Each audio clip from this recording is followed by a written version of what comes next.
Alright guys, welcome to डेजिपेक्स। और मैं आज फिर से आ गया हूँ यूएक्स डिज़ाइन के ऊपर वीडियो लेकर के। आज हम बात करने वाले हैं रिसर्च पे, जो कि बहुत इंपॉर्टेंट हिस्सा होता है यूएक्स डिज़ाइन का।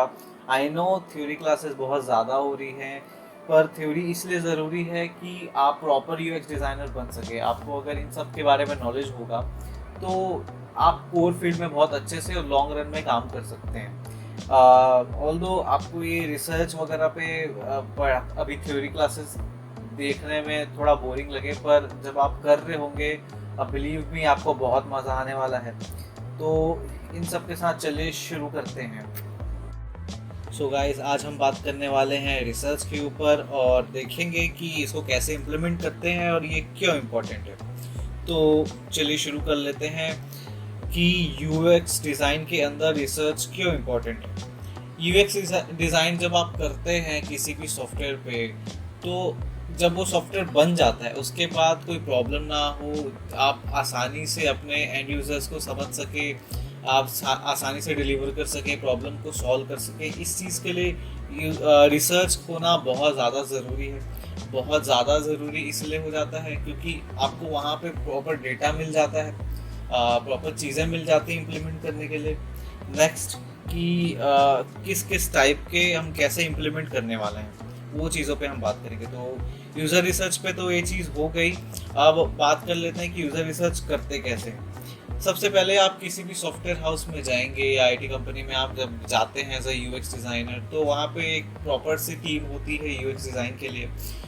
यूआई डिज़ाइन करने वाले अलग होते हैं, वो ग्राफिक डिज़ाइनर्स होते हैं। तो आप सब कैलिब्रेट करके चल रहे होते हैं डेवलपर्स के साथ भी। तो ऐसा नहीं कि आपको ये सब चीज़ें अकेली करनी होंगी, लेकिन हाँ, इससे आपको एक मेजर चीज़ों के लिए बारे में आपको पता चल जाएगा कि यूज़र एक्सपीरियंस डिज़ाइन में रिसर्च का कितना रोल हो जाता है। उन लोग जब काम करते हुए आपको दिखेंगे इस चीज़ पे।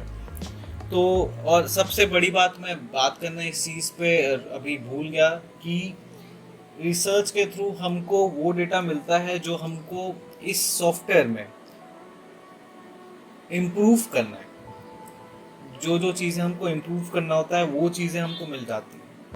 तो अब फाइनली बात कर लेते हैं एनालिसिस पे, कैसे कैसे एनालिसिस होंगे। तो सबसे पहले एनालिसिस होगा कंप्यूटर एनालिसिस। कंप्यूटर एनालिसिस के बाद होगा क्वालिटेटिव एनालिसिस एंड उसके बाद क्वांटिटेटिव एनालिसिस। सबसे पहले बात करेंगे कंप्यूटर एनालिसिस पे। तो कंप्यूटर एनालिसिस वो चीज़ होती है जो सॉफ्टवेयर आने वाला है, जो प्रॉब्लम को हम सॉल्व करने वाले हैं, क्या उस पर्टिकुलर सॉफ्टवेयर से रिलेटेड या फिर उसका कॉम्पिटिटर कोई है क्या मार्केट में ऑलरेडी एग्जिस्ट करता है। तो उन सारी चीज़ों पे हम लोग ऑडिट्स में लिख रहे होते हैं। सबसे पहले उसके अंदर हम लिखते हैं यूज़र बेस उसके कितने हैं, उसकी वॉल्यूम कितनी है यूज़र्स की। सेकेंड चीज़, डेमोग्राफी पे बात करते हैं कि वो पर्टिकुलर सॉफ्टवेयर किस डेमोग्राफी पे, अर्बन एरिया पे या रूरल एरिया, कहाँ कहाँ पे इम्प्लीमेंट किया गया है। यूज़र टाइप पे बात कर लेते हैं। यूज़र टाइप में क्या होता है, अगर उसके यूज़र्स हैं, वो यूज़र्स किस टाइप के हैं, बूढ़े हैं, यंग हैं, या बच्चों में भी कर सकते हैं, या पेरेंटिंग वाले लोग भी इसको यूज़ करेंगे। तो ये सारी चीज़ें आ जाएंगी। उसके बाद आता है पेन पॉइंट।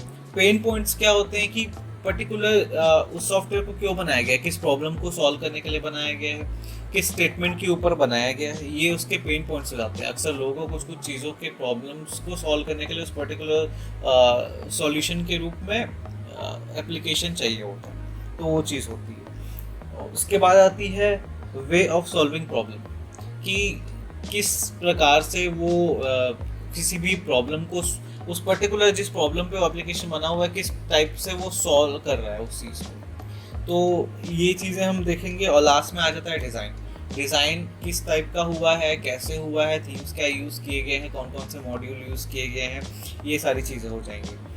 तो ये रही कंप्यूटर एनालिसिस। कंप्यूटर एनालिसिस की इतनी सारी चीज़ें थी, सब डिविज़न थी। बहुत इजी है इन सब चीज़ पे काम करना, आपको डेटाज मिल जाएंगे गूगल से। उसके बाद सेकंड पे आते हैं क्वालिटेटिव एनालिसिस। क्वालिटेटिव एनालिसिस के अंदर हम इंटरव्यूज़ करते हैं 2 से 3 लोगों का, फेस टू फेस इंटरव्यू करते हैं अगर पॉसिबल है तो। इसमें हम जितने भी लोगों से इंटरव्यू कर रहे हैं उससे डेटा इकट्ठा करते हैं कि वो कैसे किस टाइप की चीज़ें यूज़ करते हैं, किन किन प्रॉब्लम के टाइम पे वो इस वाले चीज़ को कैसे देखते हैं, क्या होने वाला है, इन सब पे क्वालिटेटिव एनालिसिस पे 2-3 लोगों से जा करके मिल करके प्रॉब्लम स्टेटमेंट नोट करा के उनसे सॉल्यूशन लेते हैं और उनके opinions. Next we move to third thing which is quantitative analysis. Quantitative analysis नाम से ही क्लियर हो रहा है कि क्वांटिटी इंपॉर्टेंट है। यहाँ पे हम बल्क में डेटा लेकर आते हैं। बल्क में डेटा लेकर जब आते हैं हमारे पास, तो अलग अलग प्रॉब्लम का अलग अलग सॉल्यूशन हमको मिल रहा होता है। तो कई बारी मेजर चीज़ें भी उसमें मिल जाती है। अब बल्क में हमको डेटा चाहिए तो हम मोस्टली यूज़ कर रहे होते हैं गूगल फॉर्म। अगर गूगल फॉर्म हम बना देते हैं पर्टिकुलर प्रॉब्लम्स के ऊपर में, तो बहुत सारे लोग उसका जवाब दे देते हैं। आप अपने फ्रेंड्स के साथ उनको शेयर कर दे, और फ्रेंड्स उनको थोड़ा और शेयर कर दे, उनको कह दे शेयर करने के लिए, तो ऐसे करके हमको काफ़ी बल्क में डेटा मिल जाता है। तो ये हो जाता है क्वांटिटेटिव एनालिसिस। इसके थ्रू काफ़ी सारे हम लोग को सॉल्यूशंस भी मिल जाते हैं। इम्पोर्टेंट है, कुल मिलाकर के बहुत इम्पोर्टेंट है। तो ये रही एनालिसिस पे बात कंप्लीट हो गई है। और डीपली जा कर के इस पे बात करेंगे नेक्स्ट वीडियो के अंदर। अभी के लिए अगर ये वीडियो पसंद आया तो यार लाइक करें, सब्सक्राइब ज़रूर कर दें, बिना सब्सक्राइब करे नहीं जाइएगा। और जिनको भी स्किल सीखना है, जिनको भी कुछ आगे करना है स्किल सीख करके, तो उनके साथ ये सीरीज़ यूएक्स की सीरीज़ ज़रूर शेयर करें, क्योंकि बहुत ज़्यादा वनरेबल सीरीज़ है। तो नेक्स्ट वीडियो में मिलते हैं, तब तक के लिए स्टे ट्यून्ड।